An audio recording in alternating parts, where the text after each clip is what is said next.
Welcome all. For those who have been cooped up and locked up because of COVID for some time, we're in our 6th lockdown now, and with threats of it going for months onwards, as COVID seems to not be disappearing like everybody thought, or the experts thought. And I thought I'd just raise a very short point about gear, if it's not being used for any length of time, to just turn it on every so often. And what brings this up is that I went to use my Zoom F6 a little while ago and discovered that every time I turn it on I have to put in the date and time again, and it was getting very frustrating until the penny dropped that there is an internal battery or capacitor, and I believe it is a capacitor, inside the unit, and because it hasn't been used for a while, that it's actually losing time, even though it's got the battery on the back and the inside battery as well. The problem was that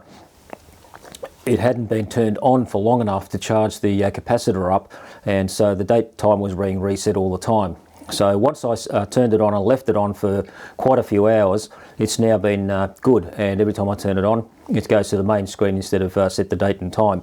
And I've discovered the same thing with both of my Blackmagic units, especially the one that doesn't get turned on very much because of the lockdowns and it hasn't been used for some time. It too has a internal capacitor for date and time, and that was way off when I went to check it. And again, turning it on and leaving it on for a while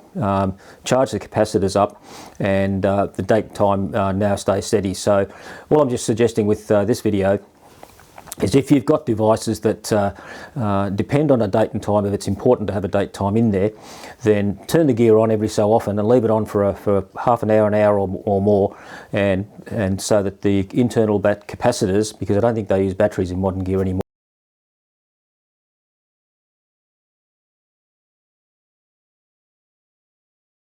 with something like the Blackmagic cameras, because it doesn't display a date time. It doesn't ask you for a date time when it's turned on. It just assumes that what you've set or what's internally in there is okay, and that may not be the case at all times. So that's just a quick one, a message to keep looking after your gear if they're not being used, and hopefully that might save you some hassles down the line. So on that note, I'll say cheers.